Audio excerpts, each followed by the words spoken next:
Hello everyone, welcome back to WSSEA Smash Brothers, now going into the semi-finals. Thank you once again to the Washington Army National Guard for sponsoring this event.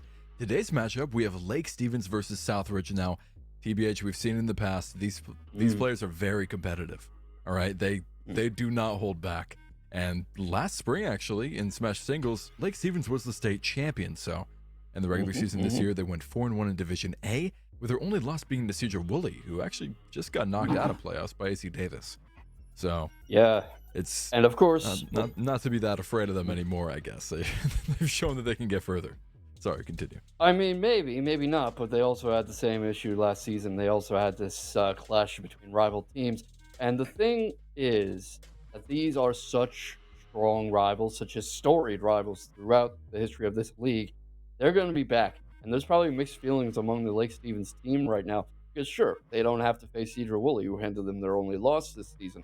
But also, they don't get to face Cedar Woolley. They don't get to have that run back in the playoffs and show who's the better team this year. They don't get that movie ending, that face off with the rivals in the final episode. And the good thing about a sports rivalry is not just the quality of the competition. They make each other better. They force each other to improve, to learn and grow.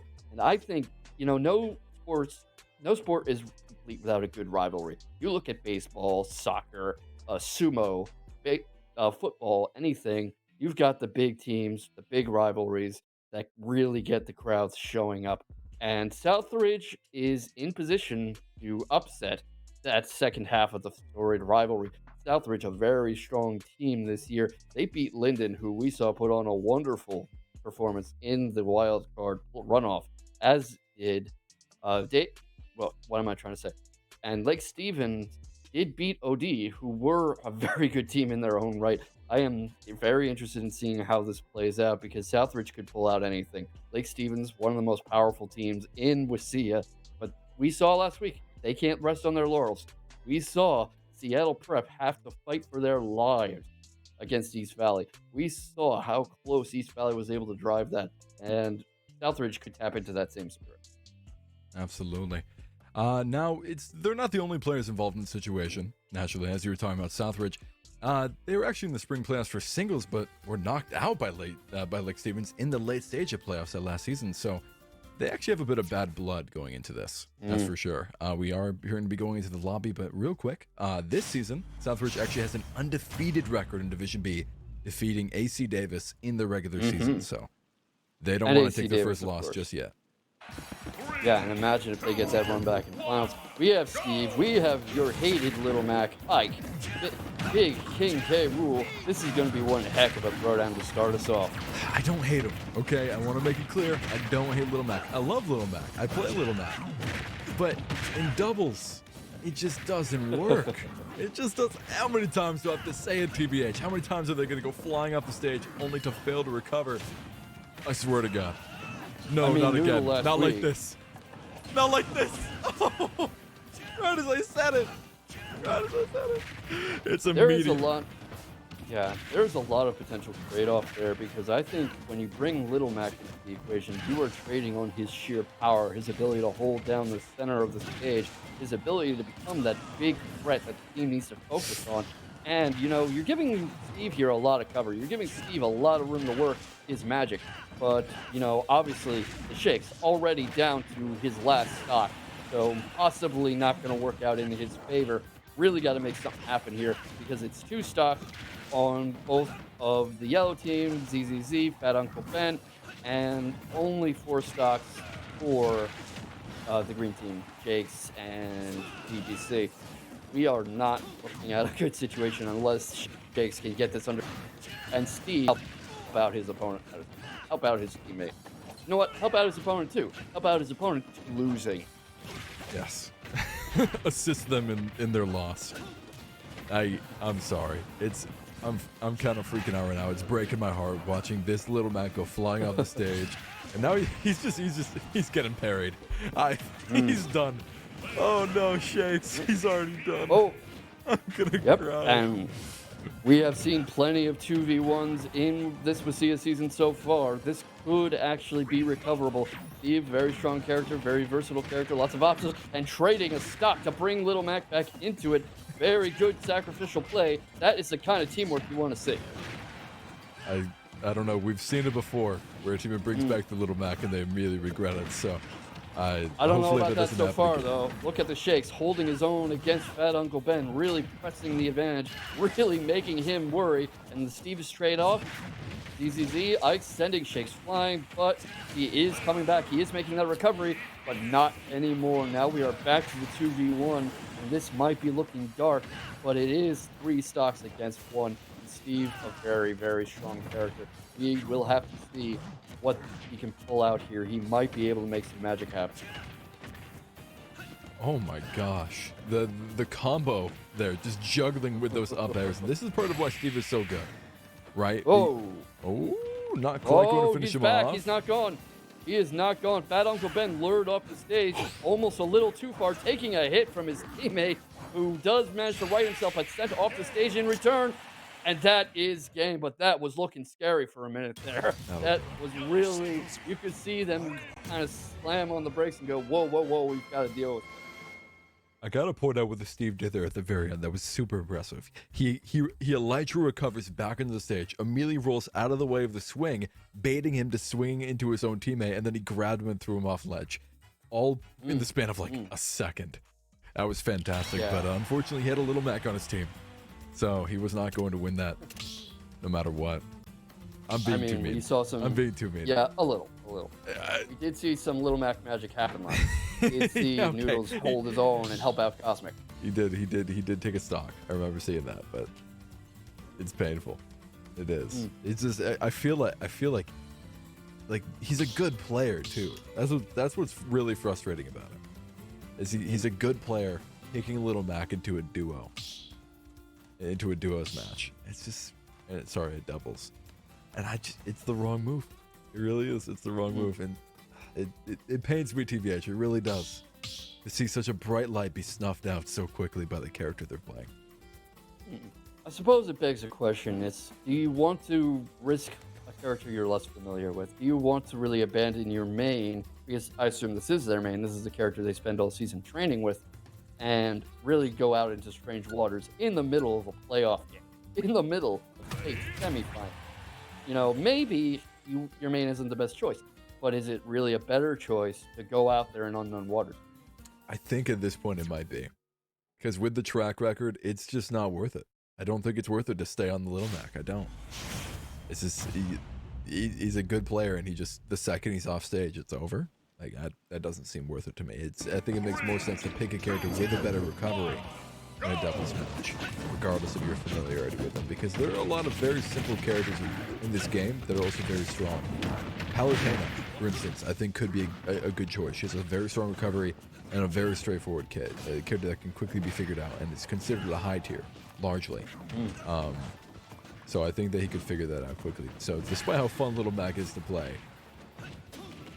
okay, he does make it back there. I thought I was about to have an exhibit A in the situation, but there he goes. He's in the first stock immediately.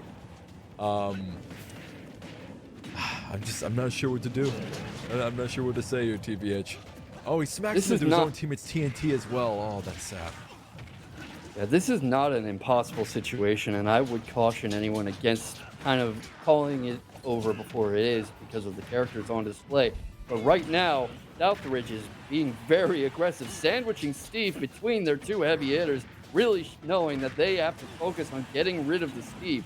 Steve, not as much of a nightmare as people make him out to be. He's not invincible, but he is very strong. He will give a team a lot of trouble, probably more trouble than the Little Mac will, admittedly. The Shakes holding on, putting on a good fight, making a duel against Fat Uncle Ben, really knocking King K. Rool from corner to post, and the Shakes right there behind him.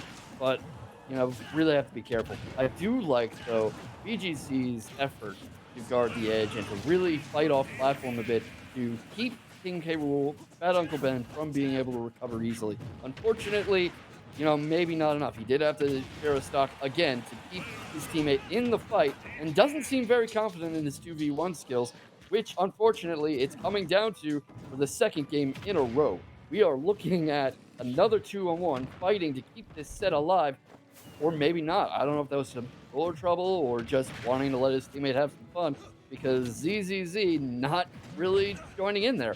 Now he is, though. Oh, wow.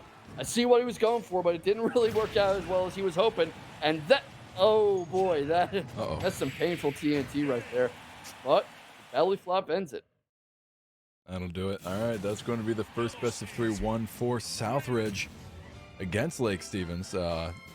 Decent chance that they will be continuing their undefeated record after that game, but you never know. Going into the next best of 3, they're going to have a different duo onto the pitch here. I got to point out real quick, the teamwork that they were going for, I love to see that. The grabbing and then holding them in place so the other player could jump on it. I did that recently, actually, with a buddy of mine playing Smash Ultimate, because with Jigglypuff, they have a move called Rest. It's their down B. And if you are right on top of someone, right on their hitbox, and you hit that, there's a good chance you just send them flying and take them out in one hit. Kills at like 30%. And it's fantastic. So when we were playing doubles and we'd get them down to like a 2v1, I would grab him and the other one would jump in and rest him. And it's perfect. And I think that could be done here. I think that would be an interesting strategy to explore if any of these players play Jigglypuff, but doesn't seem to be the case. Moving on, though, going into this next one, we're going to get the lobby set up very fast. TBH, what do you think Lake Stevens is going to have to do here to try to recover? Well, really it depends on what the second duo looks like, of course. But what Lake Stevens wants to do is synergize better, communicate better. This is a very strong team with a storied history in WSSEA. They know how to fight as a duo. And what they might want to do is really play into that, really communicate more, really pick characters that complement each other better, and maybe trust less in their singles experience. You can tell that these are teams and players who are like very dominant in singles play, very confident in their one-on-one skills, but it seems to fall apart a little when there's two of them, when they have to worry about synergy and coordination and potentially hitting each other, getting each other's way, needing to support each other against team attacks, because they kind of flounder. They did some basic team plays with like sharing their stocks and stuff, but seemed a little out of their element, and they need to put aside what they know of singles play. They need to adapt, which they've done a good job of through the season. So I'm not exactly concerned. I do have some confidence that they can put themselves back in this. I completely agree. It's far from over in this situation. And with a brand new duo coming in as well, they have information that they've seen their teammates gather previously. They have new stuff to work with, different characters that they might bring to the play as well, in order to counter the previous characters that we've seen and what might be played in the future. Anything could happen in the situation. Really it's anyone's game at this point. So I'm fully confident that we can see a recovery here from Lake Stevens to even take it to a final set. I would not be surprised. We did see that exact same thing happen last week. Absolutely. So yeah. We will be going back to the lobby here. I want to see the character picks. That's what I want to see, because a lot of the time it does feel like it's coming down to a bit of a rock paper scissors counter. And while the majority, I'd say a lot of the characters in this game are viable, there are some that are very clearly at the top of the meta, and I think we're going to see one coming in right now. Not only do we have a Steve, as usual, but I think we also, is that a Pyro Mithra? Let's find It's a out. Byleth. Nope. Okay, regardless. MK Wow. Leo's one of MK And a Leo's King Dated. favorites.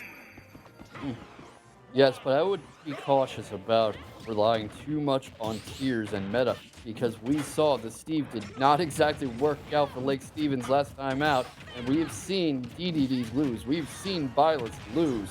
This is anybody's game to win, anybody's game to lose. You cannot hide behind your character like that. You cannot go, oh, I will just pick a strong character. Absolutely. I don't. Have we seen Captain Falcon yet this season? I actually don't believe so, I which don't is think so kind of a either. surprise. I'd love to watch the Captain Falcon work. You can watch him right now. Just every single time he jumps, I'm like, oh man, he's gonna come in with a flying knee, something massive. He's a very exciting character. However, Oh, oh wow, I'm not gonna lie, I kind of thought Poyo was not going to get back there, but he does manage to return to the ledge as Pixelite falls back down, trying to get some damage back onto this Byleth. Two separated 1v1s at the moment. Oh wow, not he so catches much. him on the There jump. goes Captain Falcon. There he goes. And I like Poyo's real play off the edge. Very daring, very aggressive, trying to get people off the platform and then knock them into the stratosphere, staying off that platform to keep them from recovering because DDD hits like Ganon or Bowser. It has the mobility and recovery options of Kirby. Not going to help him that time. They're both down to their second stock now, but very, very aggressive, determined, brave DDD play, which is really making Dunk fight for his life, really giving him a hard time, and showing him that you can't just pick a good character and leave it at that. I'm loving the Captain Falcon gameplay right now. This player is feeling brave at the moment. You saw earlier he went for the flying knee to take the stock off of Poyo. And right there is Pixelite's coming back for the ledge. He's going for the stomp, like off of ledge, putting his own stock at risk, going for that flashy play. I love to see stuff like that in tournament. I wouldn't be surprised to see them sharing stocks more too, because obviously that puts yourself at risk, but does give you a shot to keep your teammate in the fight, does give you more options. And, you know, two people is better than one, but that one guy down to that one stock, a painful belly flop from Poyo, and this is turning into a brawl on the right edge. That one guy trying to chase Poyo off the screen, I do not think I recommend that. He ended up SDing on a daring but ill-advised chase off the ledge. Yeah, I mean, if Little Mac's not And here, then there I guess goes someone Dom. has to do it. Now putting that one guy into the 1v2. Both players have two stocks remaining, both Pixelite and Poyo. So, massive Falcon kick. They Not also- quite could be enough to take the stock, but he definitely has a lot on his plate at the moment, trying to avoid that. But the fully charged hammer comes through, and that one guy is removed. And that's why DDD is such a strong pick in doubles play. Just very supportive, very versatile, and hits like a damn truck. There's a reason I said he was like a mix of Ganon and Kirby. You know, all the strengths of one, all the strengths of the other, the weaknesses of neither. You know, can't trust in just your character picks, but Poyo very clearly understands their character. Absolutely. It's such a struggle to take down DDD, because not only does he have like a similar double jump kind of deal like Kirby, where he can just hit it so many times and recover easily, he's also so heavy. So it's remarkably difficult, even when you're at he was at 156% there, and he was taking Falcon knees and not going down. DDD is a fantastic pick in doubles, as you were saying, because he's that tank that's going to soak up that damage, and you got to watch out for that charge up hammer, because if you're hit by that, it's very unlikely that you're going to survive. So I'm loving the DDD pick. Yeah. Falcon pick, while flashy and fun to watch, might not have the supporting elements that you might be looking for in a duos kind of situation. The Byleth is kind of handles that powerhouse role pretty well, while also having a much better recovery.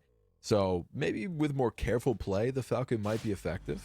But overall, I think there might be better picks. But that's not going to matter, because we are going to be remaining here the exact same characters. Question is, how are they going to play it differently?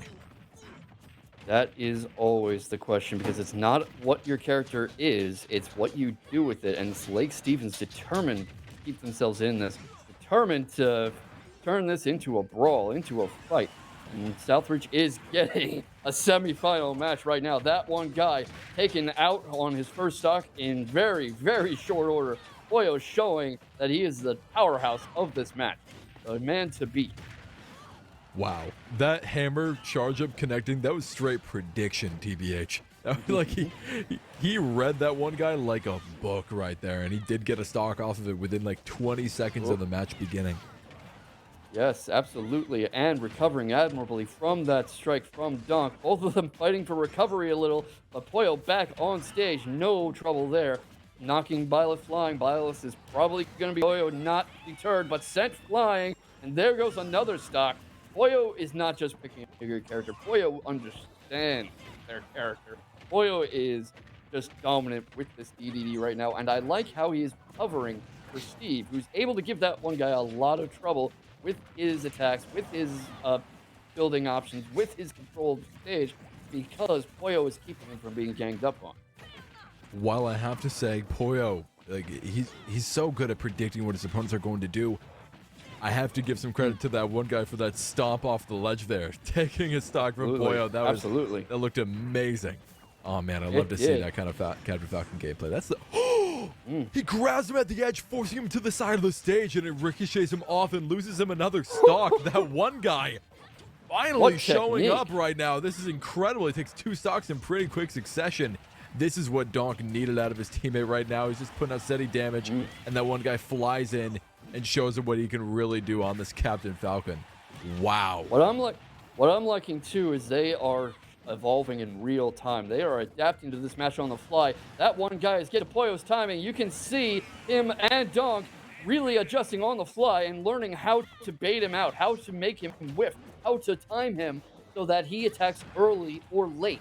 You know, you saw him going too early, committing too early on that edge, and his opponents were able to recover. That one guy gone now, but Donk in a very strong position and possibly able to make something happen here. We have seen these 2v1 recoveries plenty of times in WSSEA, multiple times in this playoffs. You are not in state playoffs. You are an easy team to beat, and really showing that. But Poyo with the finishing blow with that mighty hammer, and that's the set. A fantastic combo right there as well. Steve sitting below, waiting for the ballast to land on the platform and throwing up that lava block, which kind of keeps him in place. And that set up the DDD to jump up and hit him with a fully charged hammer and finish at the stock. Wow. Yes. You know what? We saw some incredible flashy plays from the Captain Falcon. We saw some steady damage from the Byleth, but overall, it still doubles at the end of the day. And that synergy is what you really need to win in these situations, and they're showing that right now.